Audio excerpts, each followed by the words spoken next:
क्या LIC management आपको नई एलआईसी पॉलिसी दिलवाने के लिए मदद कर सकती है?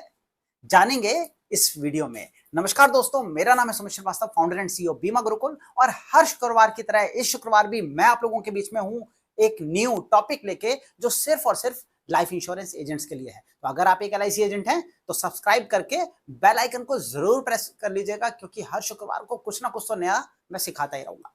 आज बात करते हैं एलआईसी मैनेजमेंट की। दोस्तों, एलआईसी मैनेजमेंट यानी कि एलआईसी के डेवलपमेंट ऑफिसर्स, यानी कि एलआईसी के एबीएम असिस्टेंट ब्रांच मैनेजर, यानी कि एलआईसी के ब्रांच मैनेजर यानी कि बीएम साहब।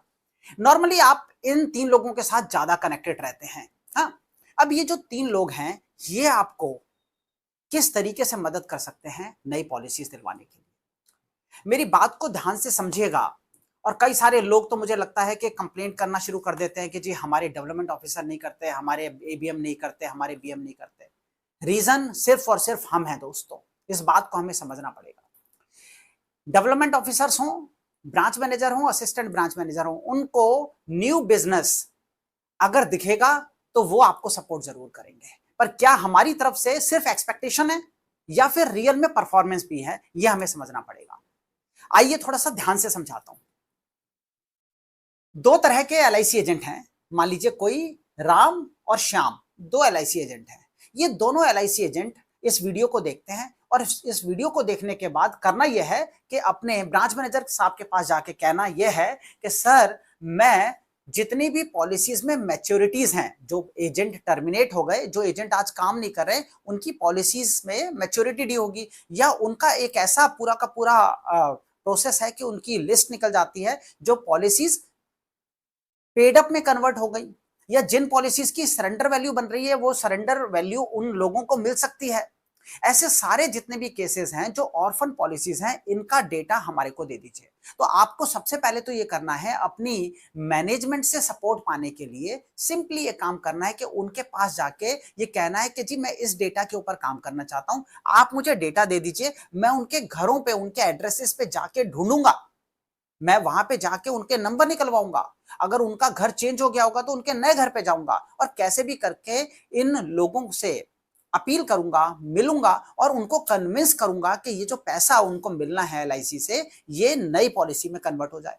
तो ब्रांच का भी भला और आपका भी भला। आपको नई पॉलिसी मिलेगी, ब्रांच की पुरानी पॉलिसीज की मतलब एक एंट्री भी खत्म होगी और नई पॉलिसी भी आ जाएगी। तो सबके लिए विन विन सिचुएशन क्रिएट हो जाएगी। Now now now the thing is, now the situation is कि अगर इस केस में ये जो दो एजेंट गए, राम और श्याम, और बीएम साहब ने राम को भी 100 लोगों का डेटा दे दिया, श्याम को भी 100 लोगों का डेटा दे दिया। श्याम ने तो क्या किया, उस डेटा को लेके वो बैठ गया, या दो चार लोगों पे जाने की कोशिश की और दो चार लोगों में रिस्पॉन्स नहीं आया या लोग नहीं मिले, तो वो नेगेटिव हो गया, वो डिमोटिवेट हो गया और घर पे बैठ गया। बट राम ने क्या किया, उसने जान लगा दी। उसने क्या किया, 100 के 100 लोगों पे जानने की कोशिश की, सिर्फ 50 लोग मिले। 50 के एड्रेसेस बदल गए थे, उन 50 में से भी ढूंढते हुए सिर्फ 10 लोग मिल पाए, तो टोटल 60 लोग मिले। वो 60 लोग जो मिले, उन 60 लोगों से बात की, उनको कन्विंस किया। कन्विंस करने के बाद उसमें से उन 60 लोगों के जो सरेंडर वैल्यूज निकलवा के दी, और वो जो वैल्यूज निकलवा के दी या मैच्योरिटी निकलवा के दी, उसमें से 20 पॉलिसीज कन्वर्ट कर दी, नई 20 पॉलिसी ले ली और पूरे के 100 लोगों की लिस्ट बना के अपने बीएम सर को दिया कि सर ये आपने 100 लोगों की लिस्ट दी थी, इनके ये एड्रेसेस थे, मैं इन एड्रेसेस पे गया, इनके एड्रेसेस चेंज हो गए, इनमें से इतने लोगों के नए एड्रेसेस मिल गए, मैंने इतने लोगों को प्रेजेंटेशन दी, इतने लोगों का सरेंडर निकलवाया और उसमें से इतने लोगों की नई पॉलिसी कर दी, और ये लिस्ट ले जाके एलआईसी मैनेजमेंट के सामने रख दी। मुझे आप ही बताइए, अगले 100 लोगों की लिस्ट, अगले 200 लोगों की लिस्ट, अगले 500 लोगों की लिस्ट राम को मिलेगी या श्याम को मिलेगी? ऑब्वियसली राम को ही मिलेगी। बताइएगा मुझे कमेंट बॉक्स में, राम को मिलेगी या श्याम को मिलेगी? ऑब्वियसली राम को मिलेगी दोस्तों। और मैं जानता हूं आप कमेंट बॉक्स में इस वक्त रुक के क्या लिख रहे हैं। आप लिख रहे हैं राम का नाम। पता है क्यों? क्योंकि आपको भी पता है कि अगर आप वो ब्रांच मैनेजर होते तो आप राम को ही अगला डेटा देते।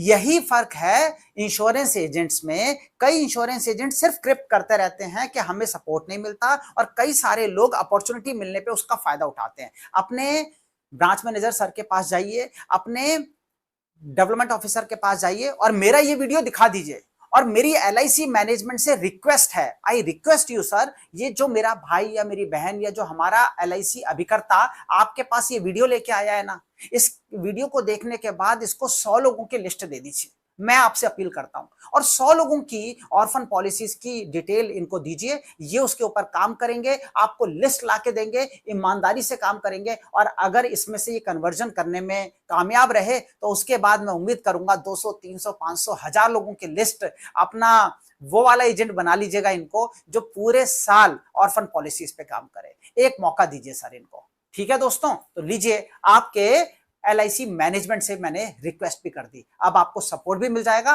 और आपको काम भी मिल जाएगा। LIC मैनेजमेंट से मेरी अपील है और आप लोगों से, LIC एजेंट से मेरी अपील है कि इसके ऊपर रिगरसली काम करें।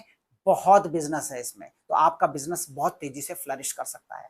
तो चलिए, आज के इस वीडियो में इतना ही। अगले शुक्रवार को फिर से कुछ नया सिखाऊंगा। Till then, take care, bye bye and God bless you. Thank you so much. Thank you.